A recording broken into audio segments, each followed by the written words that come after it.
Assalamualaikum warahmatullahi wabarakatuh. Perkenalkan, nama saya Andi Salman. Saya dari 10 MIPA 3. Di sini saya akan menjelaskan tentang tanaman pinus. Ciri-ciri tanaman pinus antara lain akar. Pohon pinus memiliki akar berbentuk akar tunggang yang juga memiliki banyak cabang. Akarnya berwarna coklat dan mampu mencengkram tanah dengan sangat kuat. Akar lembaga pohon pinus akan tumbuh dari waktu ke waktu membentuk banyak cabang. Yang selanjutnya adalah batang. Jika dilihat secara langsung, ciri morfologis batang berbentuk hampir sama dengan pohon cemara. Batang pohon pinus memiliki bentuk silinder yang kokoh, keras, dan tegak lurus. Jika dilihat secara seksama, batang pohon memiliki guratan dengan tekstur putaran yang teratur. Warna luar batangnya coklat dan bertekstur kasar karena kulitnya yang tebal dan tidak mudah mengelupas. Oke, yang selanjutnya adalah daun. Daun pada pinus memiliki 2 cabang, sedangkan pada pohon cemara daunnya yang mengerucut. Perbedaan lainnya adalah daun cemara memiliki gerigi di tepinya, sedangkan daun pinus berbentuk berkas halus. Yang selanjutnya adalah bunga. Bunga pohon pinus merupakan jenis bunga yang memiliki kelamin tunggal. Sama seperti cemara, bunga pohon terdiri atas 2 jenis, yakni bunga jantan dan bunga betina. Bunga jantan berbentuk silindris dan memiliki ukuran panjang kira-kira 2 hingga 4 cm. Bunga betina memiliki bentuk cenderung yang mengarah ke bentuk kerucut dengan ujung yang runcing. Oke, yang selanjutnya adalah buah. Buah yang dihasilkan oleh pohon pinus disebut dengan buah pinus.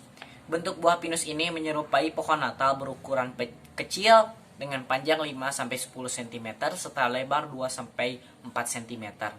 Warna buahnya coklat dan termasuk ke dalam buah semu karena tidak bisa dikonsumsi. Yang seterusnya adalah biji. Bentuk biji yang dimiliki tanaman pinus berbentuk pipih bulat yang cenderung lebih ke bentuk opal. Bijinya memiliki sayap yang berasal dari dasar bunga atau sisik bunga. Warna biji pohon pinus adalah putih sedikit ke kuning-kuningan. Oke, yang selanjutnya adalah Strobilus jantan. Ini adalah Strobilus jantan dan ini Strobilus betina.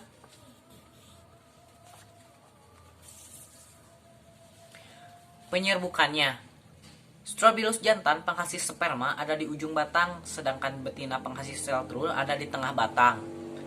Penyerbukan terjadi oleh angin sehingga sperma bertemu sel telur dan terjadilah pembuahan tunggal yang menghasilkan zigot. Tumbuhan monokotil adalah jahe. Akarnya, sistem perakaran tanaman jahe yaitu akar tunggal yang semakin tumbuh berkembang seiring bertambahnya umur tanaman, yang kemudian akan membentuk rimpang serta tunas yang dapat tumbuh menjadi tanaman baru. Tunas tersebut akan tumbuh di bagian atas rimpang, sedangkan akarnya tumbuh di bagian bawah rimpang. Dan batang. Pada dasarnya, definisi batang tanaman jahe merupakan batang semu yang dapat mencapai tinggi 30-100 cm. Ini tersusun serta seludang-ludang dan pelapah daun yang saling menutupi hingga tampak seperti batang yang tumbuh tegak lurus, berbentuk bulat pipih, tidak bercabang. Bagian luar batang jahe mengandung lilin yang mengkilap, berair, berwarna hijau pucat, dan bagian pangkal warnanya kemerahan. Bagian batang yang terdapat di dalam tanah tersebut berdaging, bertunas, berbuku-buku, dan bercabang-cabang. Yang selanjutnya adalah daun. Tanaman jahe memiliki daun yang menyirip, yang panjangnya 15-23 mm dan lebar 8-15 mm. Tangkai daun jahe berbulu halus. Selanjutnya bunga. Tanaman jahe memiliki makna bunga yang terletak pada ketiak daun pelindung. Bentuk bunga bervariasi. Ada yang panjang, bentuk opal, lonjong, ranci, runcing, ataupun tumpul. Ukuran panjang bunga sekitar 2-2,5 cm dan lebar 1-1,5 cm. Warna bunga hijau ke kuning-kuningan. Yang selanjutnya adalah rimpang. Rimpang tanaman jahe merupakan hasil modifikasi dari batang yang tertutur. Bagian luar rimpang dilindungi oleh daun yang berbentuk seperti sisik tipis melingkar. Rimpang jahe biasanya hanya bercabang di bidang vertikal sehingga rata di sisi dan berdiri tegak di tanah. Rimpang jahe mempunyai nilai ekonomi yang dimanfaatkan untuk beragam keperluan. Misalnya dijadikan rempah, bumbu masak, bahan baku dalam berbagai tanaman obat tradisional, makanan, minuman, bahkan parfum. Oke, selanjutnya adalah tanaman cabai. Akarnya. Tanaman cabai memiliki akar yang bentuk serabut dengan banyak cabang akar dan serabut pada permukaan tanah.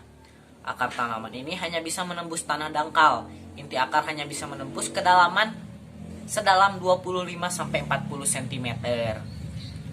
Yang seterusnya adalah batang tanaman cabai. Tanaman cabai berbentuk perdu yang terdiri tegak dan bertajuk lebar. Tanaman ini memiliki banyak cabang. Pada setiap cabang tersebut akan muncul bunga dan pada akhirnya berkembang menjadi buah. Makna batang tanaman cabai berbentuk bulat memanjang dengan ketinggian beragam tergantung varietas atau jenisnya. Dan yang seterusnya adalah daun tanaman cabai. Tanaman cabai memiliki daun yang berbentuk lonjong dengan bagian ujung runcing dan tulang daun menyirip. Panjang daun sekitar 4-8 cm dan lebar sekitar 2-4 cm. Akan tetapi hal ini bervariasi, misalnya pada tanaman cabai rawit yang mempunyai bentuk daun yang agak berbeda dari jenis yang lainnya. Yang selanjutnya adalah bunga tanaman cabai. Arti bunga pada tanaman cabai berada di sela-sela ranting atau menggantung. Mahkota bunga berwarna putih dan mempunyai 4-6 kelopak bunga. Panjang bunga sekitar 1-15 cm dan lebarnya sekitar 0,5 cm. Panjang tangkainya sekitar 0,5 cm. Kepala putik agak berwarna ungu dan kepala sayap berwarna hijau ungu atau biru muda. Panjang tangkai seri sekitar 0,5 cm. Yang selanjutnya adalah buah tanaman cabai. Buah pada tanaman cabai berbentuk bulat lonjong dengan ujung runcing. Bentuknya pun beragam, ada yang berbentuk kecil dan besar. Pada umumnya, buah cabai yang masih muda tidak terasa pedas, dan barulah ketika sudah tua atau masak akan memberikan rasa yang pedas dan menyengat. Yang selanjutnya adalah biji tanaman cabai. Buah cabai yang sudah tua dan cukup umurnya akan menghasilkan definisi biji di dalamnya yang berbentuk bulat dan pipih berwarna putih kekuning-kuningan. Biji-biji tersebut akan tumbuh di dalam buah cabai atau lebih spesifiknya pada bagian planstea berwarna putih. Mungkin hanya itu saja yang dapat saya sampaikan. Sekian dan terima kasih. Wassalamualaikum warahmatullahi wabarakatuh.